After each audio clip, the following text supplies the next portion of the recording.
গোটা পৃথিবী শাসন করেছে চারজন, এর মধ্যে দুইজন মুসলমান, বাকি দুইজন হলো বেঈমান।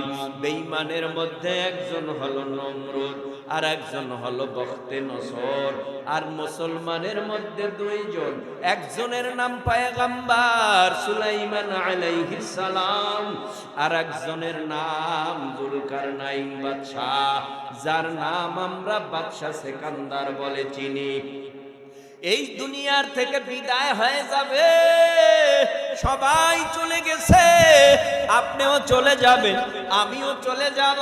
বাদশাহ সিকান্দার বিদায়ের এক মুহূর্তে ভক্তদের কাছে ওসিয়ত করে গেলেন, আমি যখন মরিয়া যাব তোমরা আমার দুটো হাত কাফনের বাহিরে রাইখা এরপরে আমাকে পুরা শহর ঘুরাইবা ঘুরাইবা ঘুরাইবা। কেন কেন কেন? বলে ঘুরাইবা এই জন্য দুনিয়ার মানুষ বুঝু আমার ক্ষমতার অভাব ছিল না, আমার টাকা পয়সার অভাব ছিল না, আমার বাড়ি গাড়ির অভাব ছিল না, আমার ব্যাংক ব্যালেন্সের অভাব ছিল না। আজকে বাদশা সেকান্দার খালি হাতে বিদায় নিয়া কাফনের কাপড়ে প্যাকেট হইয়া কবরপুরের যাত্রী হইতেছে। এইভাবে ঘুরায় দুনিয়াদাররা কয় বাদশা সেকান্দারের টাকা পয়সা ধন ভান্ডারের হাউস মিটি নাই, মরণের পরও এখন দেখো হাত বের করে চায়। আর যারা আল্লাহওয়ালা দিনদার নামাজি পরহেজগার তারা বলে তাকাইয়া দেখ বাদশা সেকান্দার দুনিয়ার থেকে কিছুই নিয়ে যেতে পারে নাই, খালি হাতে দুনিয়ার থেকে বিদায় নিয়া মিনহা খালাকনাকুম ওয়া ফিহা নুঈদুকুম ওয়া মিনহা নুখরিজুকুম তাওয়াতান উখরা।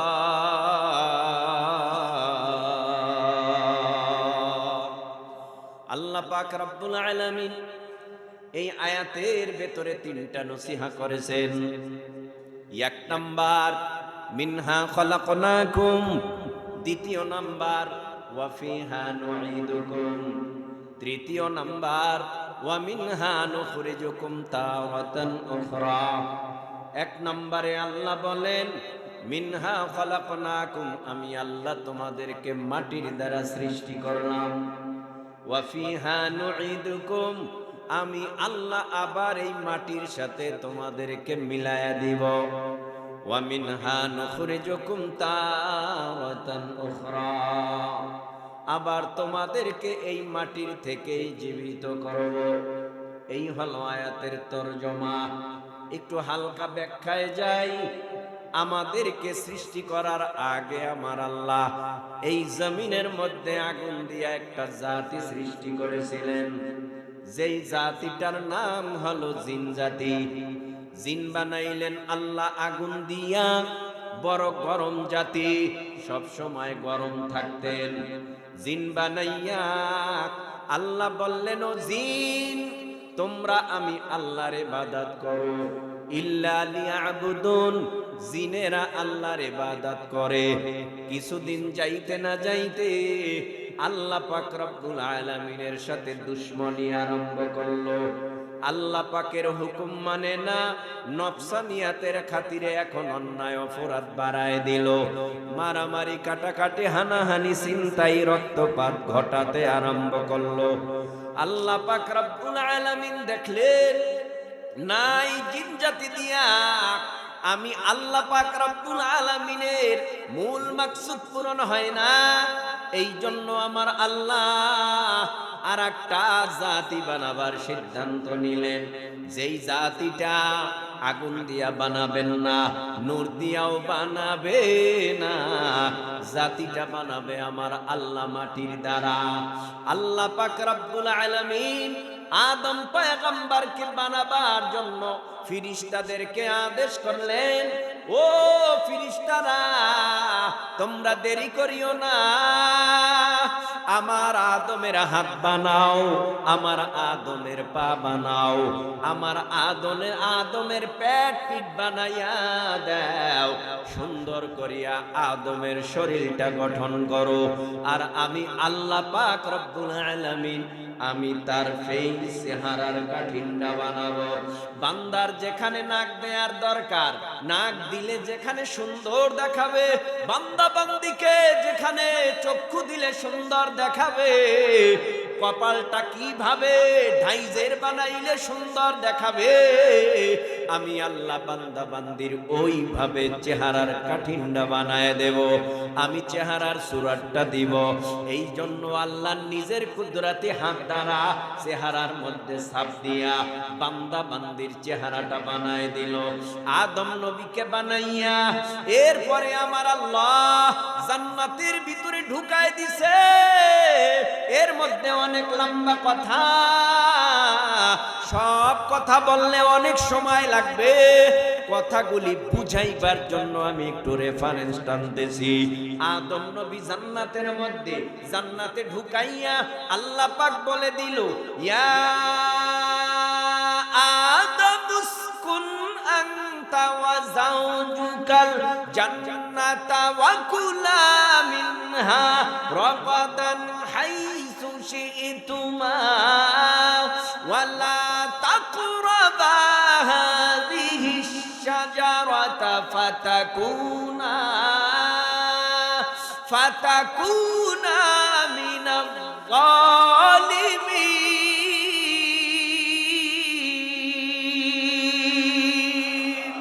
এই কালামে জিন্দা কুরআনে হাকিম হিকমতে লা ইয়াজালাস্তু قديم جميع العلم في القرآن حكيم تقاصرت عنه أفحام الرجال وخاق قرآن كلام الله بشنو قديم আসতি নইনো। আল্লাহ বলেন, ও পয়গম্বর আদম, জান্নাতের মধ্যে তুমি থাকো, জান্নাতে বসবাস করো, জান্নাতের যত নেয়ামত সব তোমার জন্য হালাল করলাম। জান্নাতে যেখানে ঘোরার দরকার ঘোরো, যা পান করার দরকার করো, কিন্তু খবরদার জান্নাতের মধ্যে একটা গন্ধম গাছ আছে, ওই গাছের কিনারায় যাইবা না, গেলেই কিন্তু ধ্বংস হয়ে যাইবা। আদম পয়গম্বর জান্নাতের মধ্যে ঘুরে ফিরে যা খাওয়ার খায়, যা পান করার করে, কিন্তু জান্নাতের গন্ধম গাছের কিনারায় যায় না। কারণটা কি? গেলেই ধ্বংস। কিন্তু আদম পয়গম্বর জান্নাতের মধ্যে একা একা কয়দিন ভালো লাগে, ঘুরতেছে, কিন্তু মনের ভিতরে একটা অশান্তি। কিরামান কাতিবিনা ইয়ালামুনা মা তাফআলুন, দুই কাঁধে দুজন ফেরেশতা, তাও খবর জানে না অন্তরে কি কল্পনা জল্পনা হয়। আপনার অন্তরে এখন কি জল্পনা কল্পনা আপনার পাশের ভাই জানে না, ইমাম জানে না, মুয়াজ্জিন জানে না, নবীরাও জানে না। অন্তরের খবর জানে একমাত্র আমার আল্লাহ। ফেরেশতারাও অন্তরের খবর জানে না। এই জন্য আমার আল্লাহ জিবরাইলকে বলে, ও জিবরাইল, আর দেরি নয়, জান্নাতের মধ্যে আদমের একা একা ভালো লাগে না, আমি এখন একজন সঙ্গিনী বানাইতে চাই আদমের। আদম এখন ঘুমায় আছে, তার বাম পাজর থেকে একটা ছোট্ট বাঁকা হাড্ডি ভেঙ্গে আমি আল্লাহর কাছে জমা দাও। আল্লাহ তো কুল লাহু কুন ফায়াকুন, আল্লাহ যখন যা চান তখন তা পারেন। আমার আল্লাহ সিদ্ধান্ত নিলেন এখন আদম পয়গম্বরকে বানাবে। তো আদম পয়গম্বরের বাম পাজরের হাড্ডিটা ভেঙ্গে আল্লাহর কাছে যখন জিবরাইল আলাইহিস সালাম দিলেন, আমার আল্লাহ খুব সুন্দর সূরত দিয়া আদম পয়গম্বরের সঙ্গিনী বানায় দিলেন। আদম পয়গম্বরের সঙ্গিনী আমাদের আদি আম্মা হযরত হাওয়া আলাইহিস সালাম। হাওয়া আলাইহিস সালামকে বানায়া জান্নাতের মধ্যে আব্বাজানের পাশে বসা করায় রাখলেন। আব্বাজান পাশে ঘুমাইতেছে, আম্মাজান পাশে বসা রইছে। হঠাৎ করে ঘুম ভেঙ্গে দেখে খুব সুরাতি সুন্দরী রূপসী কুমারী একটা মহিলা মেয়ে তার কাছে বসা। আদম পয়গম্বরের সাথে হাওয়া আলাইহিস সালামের অন্তরের মধ্যে দিলের সাথে একটা ভালোবাসা লাগায় দিলেন। একটা চুম্বকের মতো রাডারের মতো সম্পর্ক তৈরি করে দিলেন। হঠাৎ যখন আম্মাজানকে আব্বাজান দেখে, আব্বাজান আম্মাজানের জন্য পাগল হয়ে গেছে। আল্লাহ কয় পাগলামি করলে চলবে না, এখনো পর্যন্ত তোমার জন্য হালাল করি নাই, তবে কখন হালাল হবে? আল্লাহ কয় আমি নিজে এখন কাজী হইয়া ফেরেশতাদেরকে সাক্ষী রাইখা আমি আল্লাহ নিজে তোমাদের বিবাহ পড়ায়া দিলাম। যাও এখন থেকে তোমাদের জন্য স্বামী স্ত্রী, তোমরা এখন একজন অপরজনের দিকে তাকাইলে যতবার তাকাবা ততবার সওয়াব। এ লম্বা কথা। আদম পয়গম্বর হাওয়া আলাইহিস সালাম জান্নাতের মধ্যে গন্ধম খেয়ে ফেললেন। লম্বা কথা, এই দুনিয়ার জমিনের মধ্যে আমার আল্লাহ আব্বাজান আম্মাজানকে পাঠায় দিল। আব্বাজান কান্দে আর বলে রব্বানা যালামনা আনফুসানা ওয়া ইল্লাম তাগফির লানা ওয়া তারহামনা লানাকুনান্না মিনাল খাসিরিন।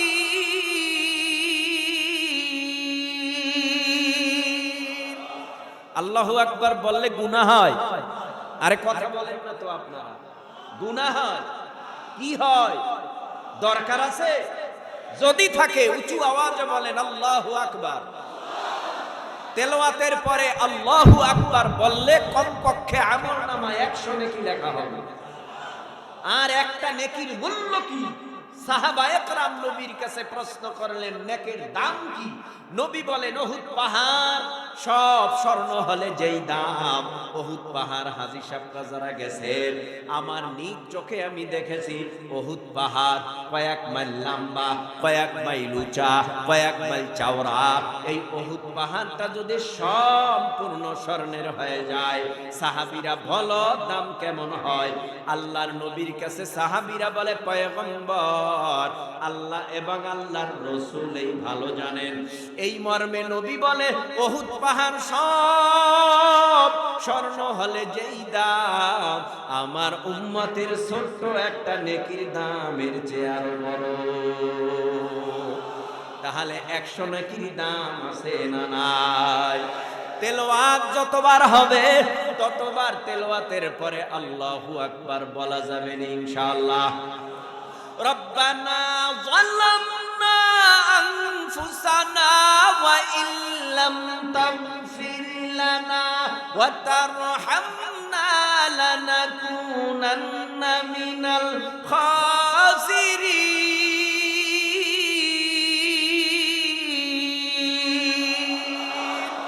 আল্লাহ পাক রব্বুল আলামিনের পয়গম্বর আদম আলাইহিস সালাম বলেন রব্বানা যালামনা, হে রব জুলুম করেছি আনফুসানা নফসের সাথে, ওয়া ইল্লাম তাগফির লানা আমারে ক্ষমা করিয়া দাও, ওয়া তারহামনা লানাকুনান্না মিনাল খাসিরিন তুমি যদি আমারে ক্ষমা না করো, মাফ না করো, আমি ধ্বংস হয়ে যাব, আমি জাহান্নামী হয়ে যাব, আমি হালাক হয়ে যাব।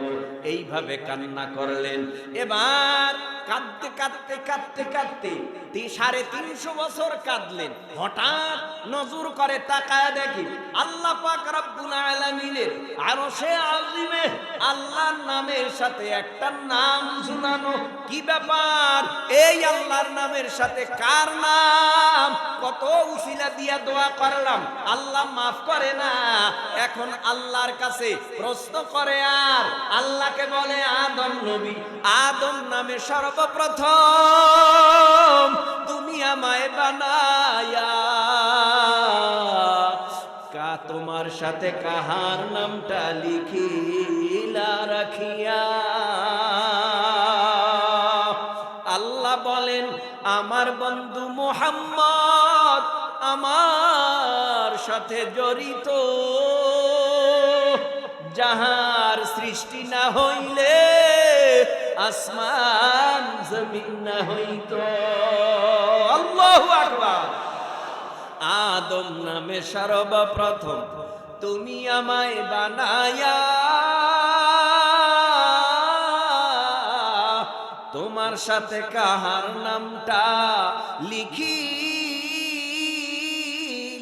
রাখিয়া। আল্লাহ বলেন আমার বন্ধু মুহাম্মদ আমার সাথে জড়িত, যাহার সৃষ্টি না হইলে আসমান জমিন না হইত। ও আল্লাহ, তোমার নামের সাথে যেই নামটা লাগানো, লা ইলাহা ইল্লাল্লাহু মুহাম্মাদুর রাসূলুল্লাহ, এই নামের উসিলায় আমারে মাফ করে দাও। আল্লাহ কয় যাও তোমারে মাফ কইরা দিলাম। লম্বা কথা, আদম হাওয়ার সাথে সাক্ষাৎ হয়ে গেল।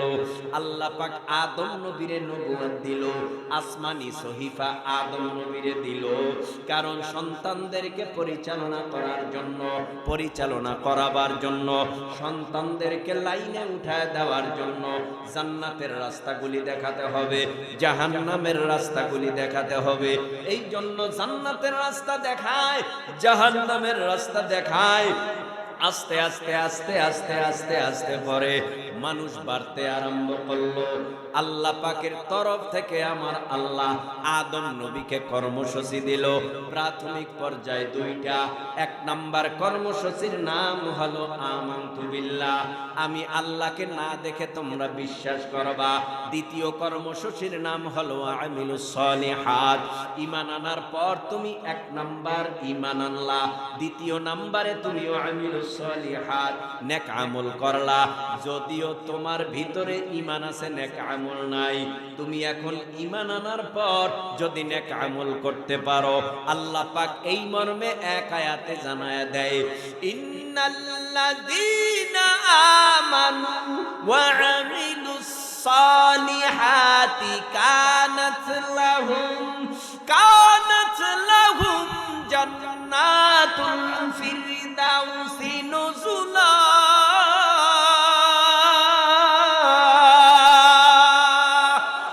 খালিদিনা ফিহা লা ইয়াবগুনা আনহা হিওয়ালা।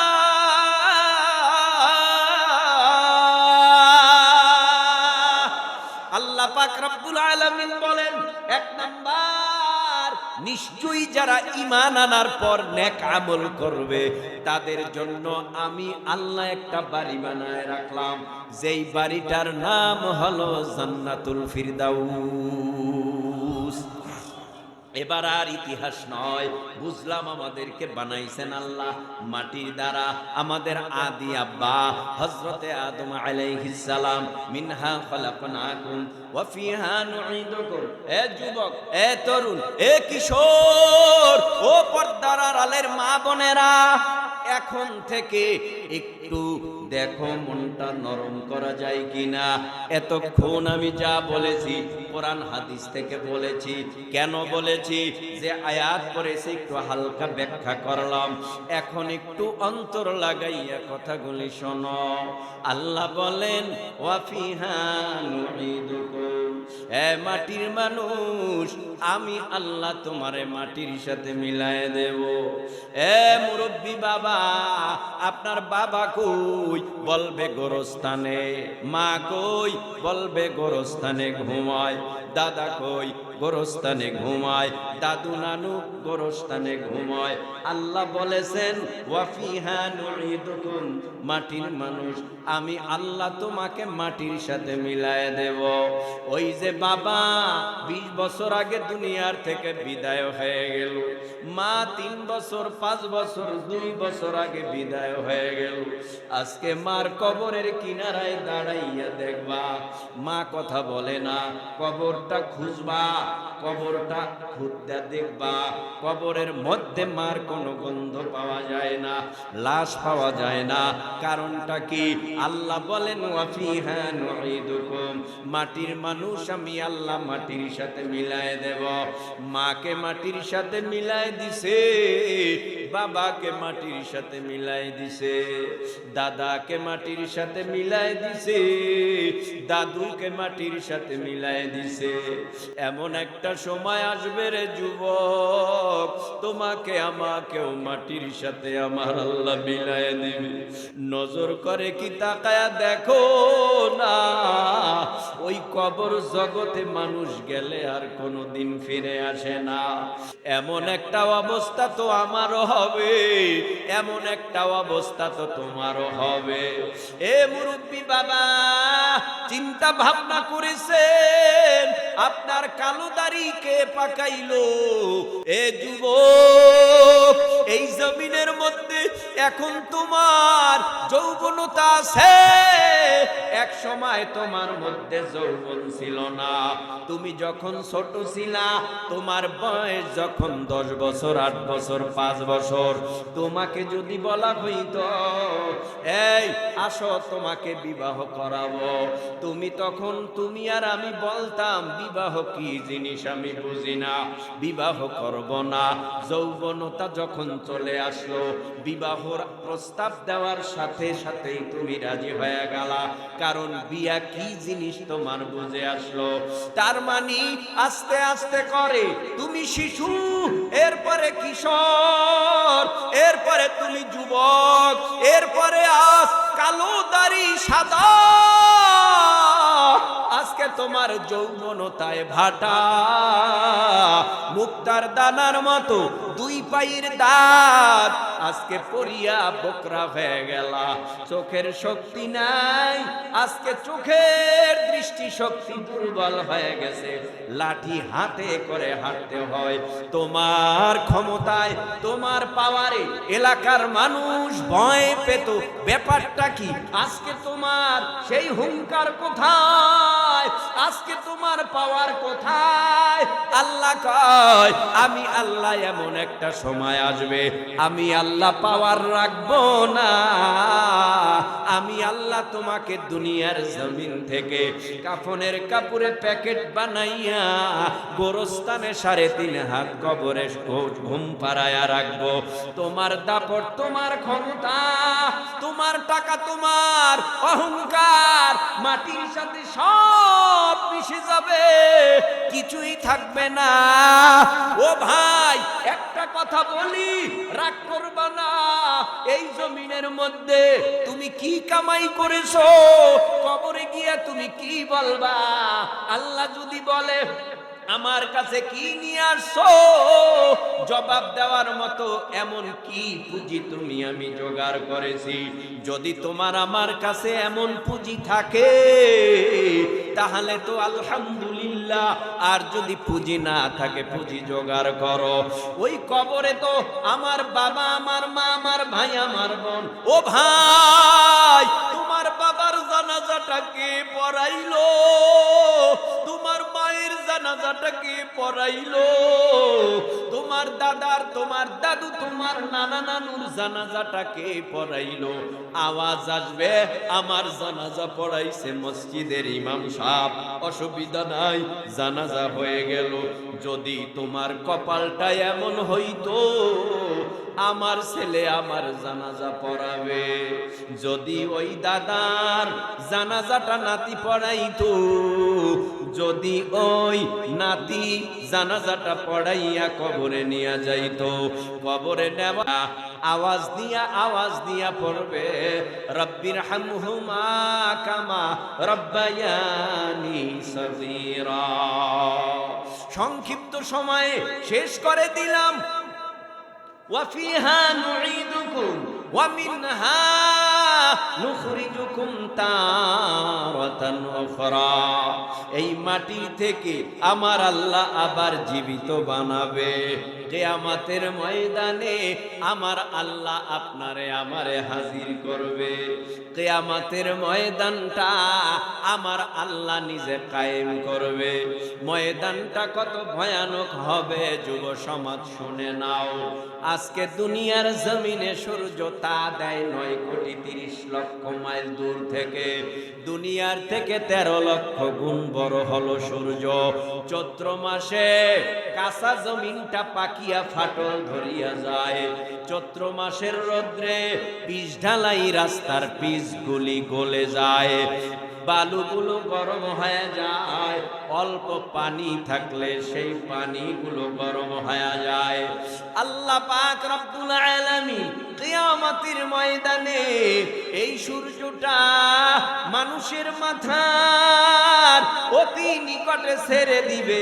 আল্লাহ বলবে, সূর্য তোমার মধ্যে পাওয়ার যা আছে সব পাওয়ার গুলো আজকে হাসুরের জমিনে ছেড়ে দাও।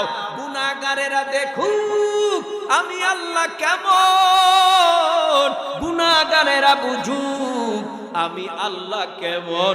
এই জন্য আমার আল্লাহ ওই হাসরের ময়দানে, কিয়ামতের ময়দানে সূর্যটা ছেড়ে দিবে। কেমন হবে সেই দিন একটু বলবনি? হ্যাঁ, কষ্ট হয় না তো? একটু বলি, খেলের সাথে শোনেন। পুরুষের চেয়ে ডাবল মহিলা মা বোনেরা নাকি আসছে। ও মা গো, নাকির ফুল একদিন খুলে ফেলবে, কানের দুল খুলে ফেলবে, গলার চেইনার সার খুলে ফেলবে, কাপন পড়াইয়া জানাজা দিয়া আপনার খাট ধরিয়া সন্তানেরা কবরে রাইখা এরপরে সবাই চলিয়া যাবে। অন্ধকারে গিয়া আলো জ্বালাবে। আপনার কবর এমন অন্ধকার হবে গো মা, ওই কবরে আলো নিয়া যদি না ঘুমানো যায়, ওই কবরের দুই পার্শ্বের মাটির চাপ সহ্য করা যাবে না।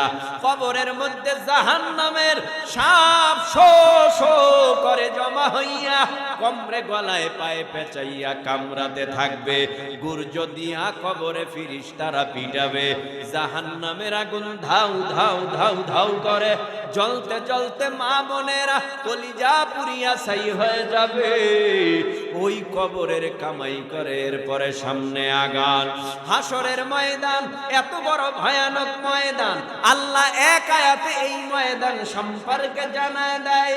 আল্লাহ বলেন, ইয়া আইয়ুহান নাসু তাকু রাব্বাকুম ইন্না জালজালাতাস সাআতি শাইউন আযীম ইয়াউমা তারাউনাহা তাযহালু কুল্লু মুরদিআতিন আম্মা আরদাআত ওয়া তাদউ কুল্লু যাতি হামলিন হামলাহা ওয়া তারান নাসা সুকারা ওয়া মা হুম বিসুকারা ওয়ালাকিন্না আযাবাল্লাহি শাদীদ।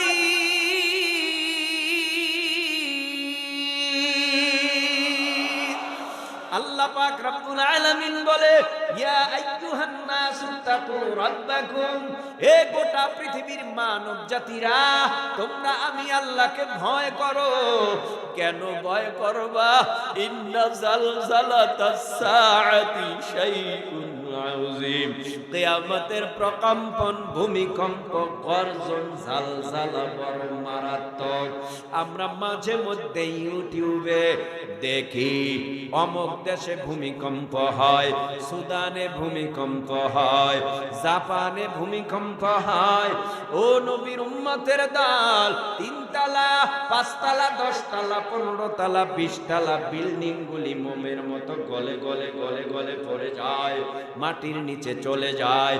সামান্য কয়েকটু ভূমিকম্পের কারণে বিল্ডিং যদি মাটির নিচে চলে যায়, আল্লাহ কিয়ামতের ময়দানে কেমন ঝাঁকুনি মারবে, কিয়ামতের ময়দানে আমার আল্লাহ কি ঝালঝালা পয়দা করবে। আল্লাহ পাক রব্বুল আলামিন বলে ময়দানটা এত ভয়ানক, ইন্না জালজালাতাস সাআতি শাইউন আযীম। ওই ময়দানে আমার আল্লাহ এমন ঝালঝালা পয়দা করবে, আল্লাহ পাক রব্বুল আলামিন এমন হুঙ্কার দিবে, এমন গর্জন দিবে, আল্লাহর রাগ বেড়ে যাবে। আল্লাহর রাগ কোন নবীরাই ঠান্ডা করতে পারবে না। আল্লাহ গুসা হয়ে যাবে। বল বল বল বল, আজকের রাজত্ব কার? কে আজকে মালিক? কার আজকে ক্ষমতা? কে আজকে বিচারক? কে আজকে হাকিম? আওয়াজ দে, লিমানিল মুলকুল ইয়াউম। বল আজকের রাজত্ব কার? কোনো আওয়াজ আসবে না। ফেরাউন, নমরুদ, হামান, কারুন কেউ কোনো আওয়াজ দিতে পারবে না। আমার আল্লাহ পরক্ষণেই বলবে লিল্লাহিল ওয়াহিদিল কাহ্হার, রাজত্ব আমি আল্লাহর, আমি আল্লাহ বিচারক, আমি আল্লাহ হাকিম, আমি আল্লাহ আজকে বিচার করব। আল্লাহর বিচারটা এত বড় ভয়ানক, এত বড় সূক্ষ্ম, জাররা জাররা জাররা জাররা জাররা জাররা পরিমাণ আমার আল্লাহর দরবারে হিসাব নিবে আমার আল্লাহ। তোমার আমারটা তোমার আমারে বুঝায় দেবে। শোনো ভাই, ইন্না জালজালাতাস সাআতি শাইউন আযীম, ইয়াউমা তারাউনাহা তাযহালু কুল্লু মুরদিআতিন আম্মা আরদাআত। ওই ময়দানে দুধদাইনি মা দুধের বাচ্চাকে ভুলে যাবে, মা ছেলের পরিচয় দিবে না, ছেলেও মার পরিচয় দিবে না। ওই ময়দানটা এত বড় ভয়ানক আর কঠিন। ওই ময়দানে একে অপরের দিকে তাকাইতেও পারবে না। ওই ময়দানে গর্ভদায়িনী মহিলাদের গর্ভগুলি টাস টাস করে খালাস হয়ে যাবে। ওই ময়দানে বুঝা যাবে সবাই মাতাল আর পাগল। ও ভাই, ও বোন, ও যুবক, ও তরুণ, ও কিশোর, কেউ পাগল না, কেউ মাতালো না। ওই ময়দানে আমার আল্লাহর ভয়, কিয়ামতের ভয়, হাসরের ভয়, সমস্ত মানুষগুলি ছুটাছুটি করবে, মাতলামির মতো করবে, হায় আমার ভয় নাই। ওই ময়দানে সমস্ত নবীরা বলবে ইয়া নাফসি, আমারে বাঁচাও। তোমার আমার কি হালাত হবে যুবক ভাই, ও পর্দার আড়ালের মা, ও দাড়ি পাকা চুল পাকা মুরব্বী বাবা, আপনার কি হালাত হবে, আমার কি হালাত হবে। আদম নবী পর্যন্ত বলবে ইয়া নাফসি, মুসা নবী পর্যন্ত বলবে ইয়া নাফসি, দাউদ নবী বলবে ইয়া নাফসি, ইব্রাহিম নবী বলবে ইয়া নাফসি, ইদ্রিস নবী বলবে ইয়া নাফসি। সমস্ত নবী আলাইহিস সালাম সবাই বলবে আমার উপায় নাই, আমারে বাঁচাও। অন্যদিকে তোমার আমার নবী দোজাহানের সরদার মুহাম্মাদুর রাসূলুল্লাহ সাল্লাল্লাহু আলাইহি ওয়াসাল্লাম জান্নাতের ভেতরে মাকামে মাহমুদ মর্যাদাপূর্ণ জায়গায় সেজদায় পড়ে কাঁদবেন আর বলবেন ইয়া রব্বি হাবলি উম্মতি। আমার নবী বলবে না ও আল্লাহ আমারে বাঁচাও, আমার নবী বলবে না ও আল্লাহ আমার হাসান হুসাইন নাতিদের বাঁচাও, আমার নবী বলবে না আমার কলিজার ধন কলিজার টুকরা ফাতেমারে বাঁচাও, আমার নবী বলবে না আমার আহল বাইতদের বাঁচাও, আমার নবী বলবে না আমার স্ত্রীদের বাঁচাও। আমার নবী কি বলবে?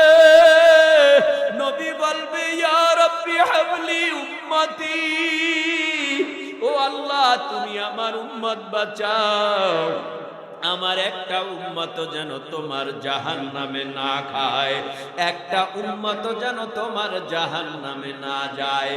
এখানে বুঝার জিনিস হলো সমস্ত নবীরা কত বড় ভয়ানক কঠিন ময়দান হলে নিজের ছেলে মেয়ে ভাই বন্ধু বান্ধব বংশবলী আত্মীয় রক্তের সম্পর্কের কথা বলে যাবে, নিজেই পাগল হয়ে যাবে। আমার উপায় নাই, আমার উপায় নাই। ওইদিকে মায়ার নবী বলবে আমার উম্মত বাঁচাও, আমার উম্মত বাঁচাও।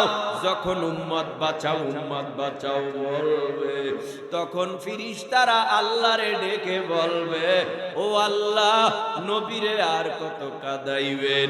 দুনিয়ার জমিনে নবীরে এতিম বানাইয়া কাঁদাইলেন, দুনিয়ার জমিনে মাতৃভূমিতে নবীরে থাকতে দেয় নাই। বেঈমানেরা মক্কা ছেড়ে মদিনায় হিজরত করে পালাইতে বাধ্য হয়েছে।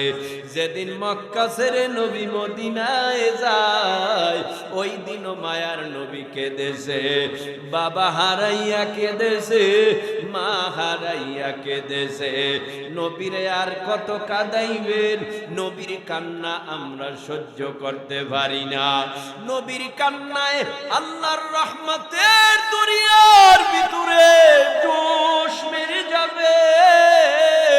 আল্লাহ পাক রব্বুল আলামিন নবীরে ডেকে বলবে ইয়া মুহাম্মদ ইরফা রাসাকা ওয়াসাল তুতা ওয়াশফা তুশফা। ও পয়গম্বর, আপনি কাঁদবেন না, আজকে আপনার কান্নার দিন না। আপনি কাঁদলে আমি আল্লাহ সহ্য করতে পারি না। তাড়াতাড়ি আপনি মাথা তোলেন, আপনাকে যা চাবেন আপনাকে তাই দেওয়া হবে। নবী মাথা তুলবে, আল্লাহ নজর করে তাকায় দেখবে মায়ার নবীর চোখের পানিগুলো গাল বেয়ে বেয়ে পড়বে।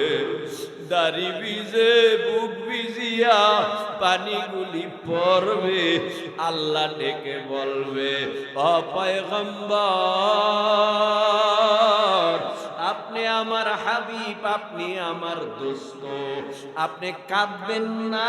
আপনার কান্না আমি আল্লাহ সহ্য করতে পারি না। হঠাৎ মায়ার নবীকে আল্লাহ সান্ত্বনা দিয়া বলবে ও পয়গম্বর, কাঁদতে হবে না, আমি আল্লাহ আপনাকে শাফাআতের দায়িত্ব দিয়া দিলাম। যাকে খুশি তাকে শাফাআত কইরা জান্নাতের মেহমান বানায় দেন।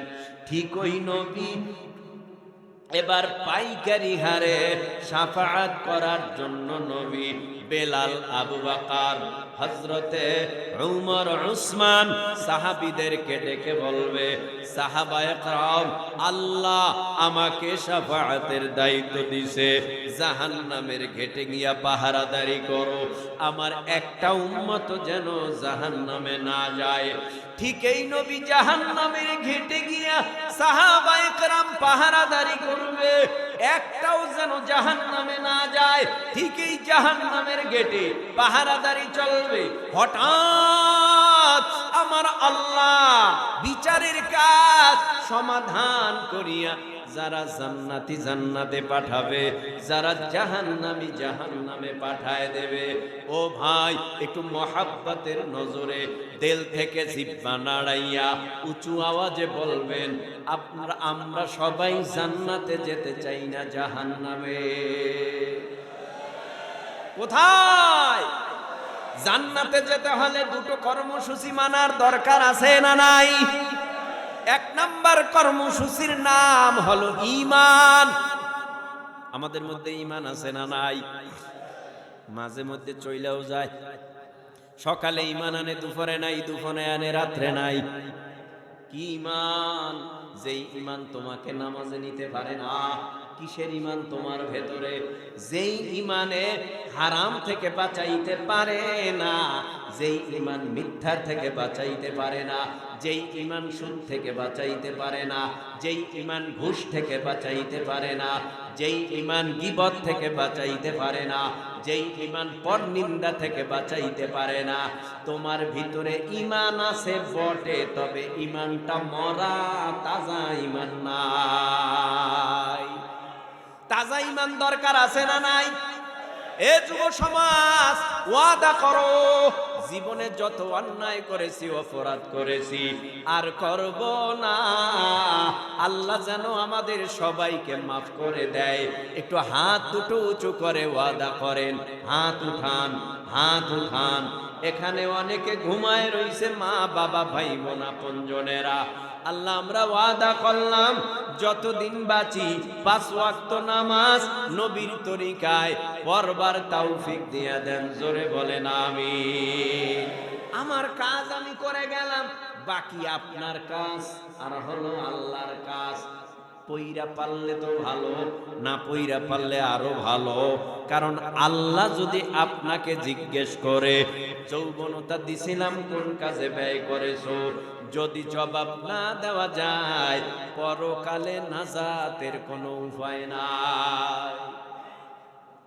অনেক কথা ছিল, অনেক কথা বলেছি, অনেক কথা বলাও যাবে, তবে সব কথার এক কথা, আমাদেরও মরতে হবে, আমাদেরও কবরে যেতে হবে। কথা বলেন না কেন? আরে ভাই, সারা রাত বয়ান শুনলে কি লাভ হবে যদি ফজর না পড়েন? কি লাভ হবে যদি বেনামাজি থাকেন? 5 ওয়াক্ত নামাজ পড়বেন, বয়ান কম। বুঝতে পারছেন আপনারা? বয়ান কম হবে, আমল বেশি হবে, ঠিক কি না? সাহাবায়ে কেরামের যুগে সাহাবায়ে কেরাম এরা প্রতিযোগিতা করতেন, এর আগে কে কত বেশি নেক করবে। আর আমাদের সমাজে প্রতিযোগিতা চলছে, কে কার আগে বেশি গুনাহ করবে। কথা বলেন না কেন? তা আবার কেমন?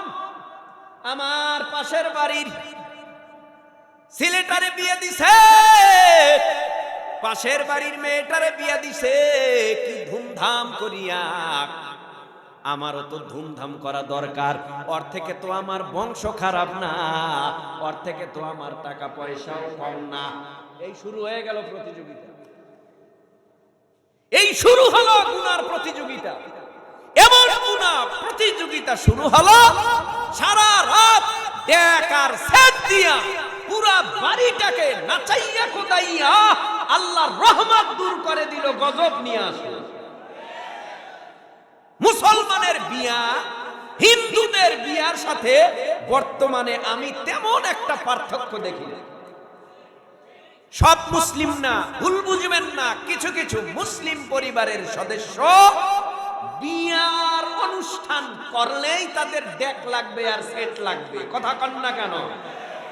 ডেক লাগবে আর সেট লাগবে কেন? আমার পাশের বাড়ির বিয়া হইছে, ডেক সেট বাজছে, আমার বাড়িতে যদি না বাজে তো আমি সমাজে কেমনে মুখ দেখাবো? তো সমাজটাও এমন হয়ে গেছে, সমাজের মানুষও একে অপরকে কয় কি বিয়া হইল টের পাইলাম না। কথা কন না কেন? এই যদি হয় সমাজ, এই যদি হয় গুনার প্রতিযোগিতা, এমনটা যদি হয় সমাজের হালাত, এই দেশে গজব আসতে বেশি দিন লাগবে না। তবে আমগো তো গাইল দিতে কম দেন নাই, আমরা তো আপনাদেরকে সচেতন করি, ভালো লাইনে আনার চেষ্টা করি। মসজিদের ইমাম আপনার বিরোধী না, বক্তারা আপনার বিরোধী না, আলেম সমাজ আপনার বিরোধী না। কসম আল্লাহ, এই বাংলার জমিনের মধ্যে যদি আহলে হক বুজুর্গ উলামায়ে কেরাম আপনাদেরকে সঠিক রাস্তা না দেখাইতো, তাহলে আল্লাহ রাসূল চেনার কোনো সুযোগ ছিল না। গালি দেন, তারপরেও আপনাদের পায়ে ধরি কেন? আপনারা বুঝেন না, না বুঝেই দেন, এজন্যই পায়ে ধরি আমরা। ভাই, গালি দেওয়ার কোনো প্রয়োজন নেই। আপনি যদি হুজুরের থেকে বেশি বুঝেন, কেমনে বুঝবেন বেশি? হুজুর লেখাপড়া করলো 12 বছর, 14 বছর, 20 বছর। আরে ভাই, মসজিদের ইমাম সে খুতবা দিবে, টেনশনে বাঁচে না আগামী সপ্তাহে কি খুতবা দেব, আগামী সপ্তাহে কি বয়ান করব। কারণ একই মুসল্লি যদি একই ওয়াজ বারবার বারবার আমি শুক্রবার জুমায় দেই, তো মুসল্লিরাও বলবে একই ওয়াজ করে হুজুরে, একই ওয়াজ করে হুজুরে, ভাল লাগতেছে না, ভাল লাগতেছে না।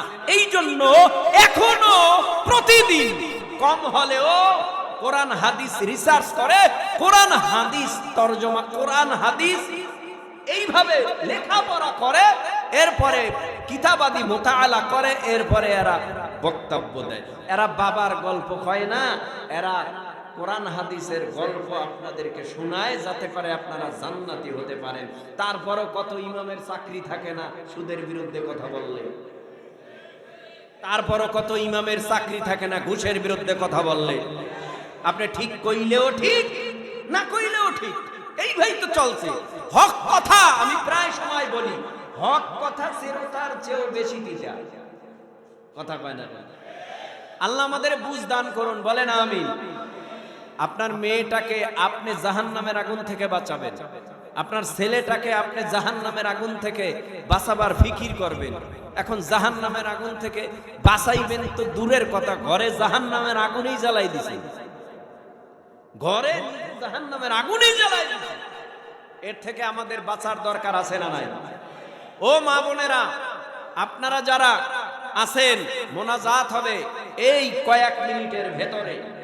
মা বোনরা যারা আছেন, মাগো আপনি রাবেয়া হয়ে যান, আপনি খাদিজা হয়ে যান, আপনি আয়েশা হয়ে যান, আপনি একজন বুজুর্গ হয়ে যান।